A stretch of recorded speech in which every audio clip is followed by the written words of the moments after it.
delicious nut-free granola in less than 30 minutes.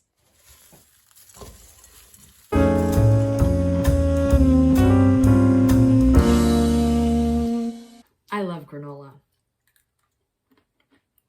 I have granola every morning with my yogurt and my blueberries. I used to buy the really expensive organic store-bought granola, which was good. It was okay. So expensive. So one day I thought maybe I should start making it myself. And I did. And I'll tell you, it's a lot cheaper and it's, in my opinion, so much better. So let's get to it. All right, so let's make our granola. First thing we're gonna add is 5 cups of rolled oats. They could be old-fashioned oats, same thing. You do not want steel cut, thank you, Michael, steel cut or instant oats. That will not work. They will burn, and that's not a good thing. The next thing we're gonna add is our 1/2 cup of coconut oil and our 1/2 cup of honey.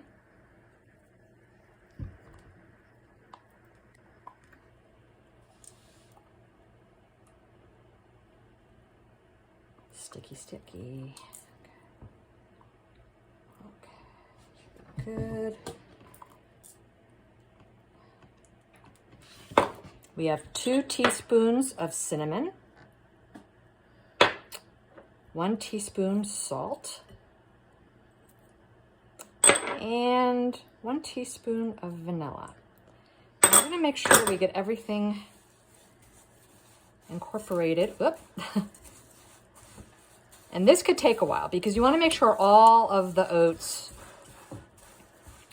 are covered with the oil and the honey and that the cinnamon is evenly distributed out. We eat non-nut granola in this house. I had to adapt a recipe for no nuts since Michael has issues with kidney stones and things like almonds and pecans, anything like that. Worst thing for someone with kidney stones. So I've adapted this recipe as a non-nut version.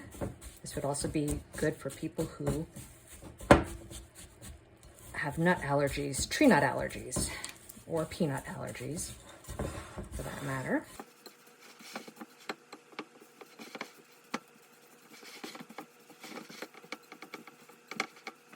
The next thing we're going to do is we're going to transfer our granola mixture onto a baking sheet lined with parchment paper. Here's a tip. When you are making granola, make sure you use a rimmed baking sheet. If you don't use a rimmed baking sheet, granola is just going to be all over your oven and you don't want that. Parchment paper is your saving grace. Easy cleanup, non-stick.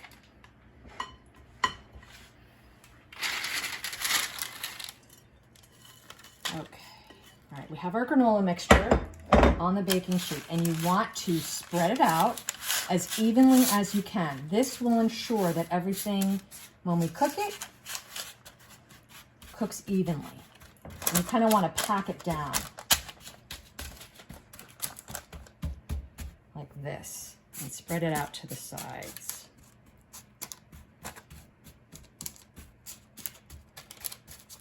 Like that. And now we are ready to transfer this into our 325 degree oven. We're going to start off baking it for 11 minutes. We're going to take it out, stir it up. This is why you need the rimmed sheet. Stir it up, pack it back down again, put it back in the oven. There we go. And we are going to set our timer for 11 minutes. Bam. All right, we're out of the oven. This is our first 11 minutes, and we are going to just spread this around. What I do is I hold the parchment paper down with a pot holder as I do this. We are spreading this around so that it bakes evenly. And we'll do the same thing that we did before, is we'll just pat it down.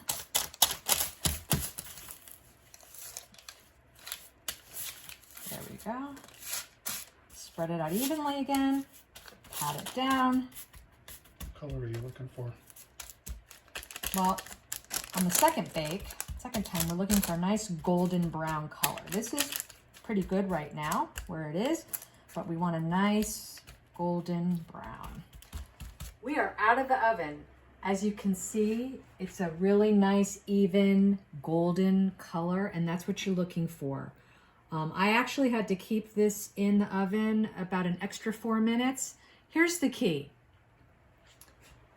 Trust your eyes. That's what I did. I could have taken this out at the second 11-minute mark, but it just didn't have this color.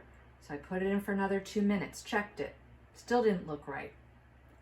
Put it in for another 2 minutes, and this is what happened. It's a crapshoot sometimes. So what we're gonna do is just let this cool completely.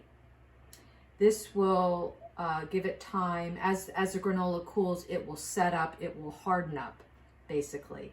And then we are going to break it up in a bowl and add our dry ingredients. So I'll see you in a bit. Welcome back. Our granola has set up. As you can see, I'm just gonna use my hands here. It is all nice and set. And what we're gonna do is just kind of crumble it up in this bowl. The nice thing is when you do this, you can also have larger pieces in here, larger chunks.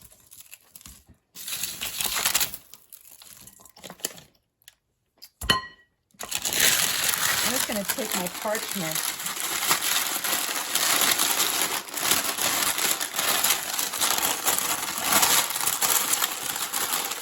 and just kind of get everything in here like that.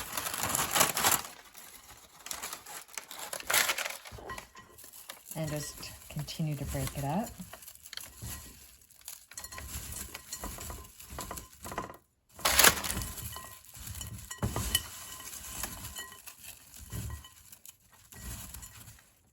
How do you like your granola? Do you like it with little chunks or just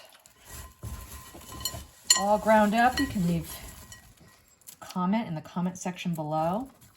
Now, the important thing is, along with these delicious oats, and the smell is amazing, is we're going to be adding some unsweetened shredded coconut, 2/3 of a cup.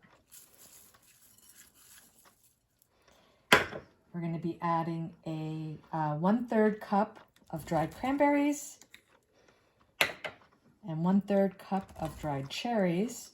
It's a total of 2/3. So 2/3 cup of dried fruit, 2/3 cup of shredded coconut. And we're just going to mix this around. What about other ingredients? Yeah. What other ingredients would you add to this?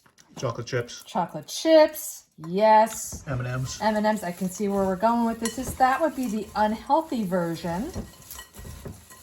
This is the more healthy version. Crumbled toffee. Crumbled toffee. Delicious. Now. Garlic. That is good. So, one thing I did want to mention is, the reason I didn't put the dried fruit in when it was baking is dried fruit's already dry. If you put it in while it's baking, it's just going to turn into this hardened rock, and that's not what we want. The coconut would probably burn.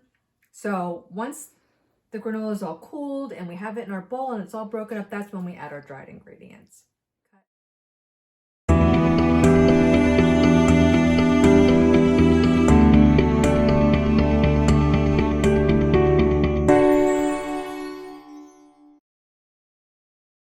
Good morning. I have my yogurt. I have my blueberries and the delicious granola that we made yesterday. So what I do, put on my blueberries, yummy, yummy. Then I get a big scoop of my granola. Put it on, and the best part,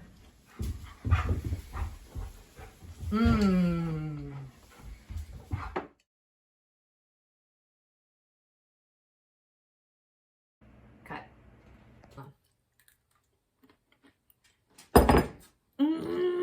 Here is the delicious yogurt that we make. Yogurt. Cut. Cut. Thanks for watching, everyone. If you like this video, hit the like button and subscribe to my channel. Leave a comment in the comments section below and share this video with your friends. I've added a link to the recipe in the description below. See you next time on Simply Wendy Live, Love, Bake.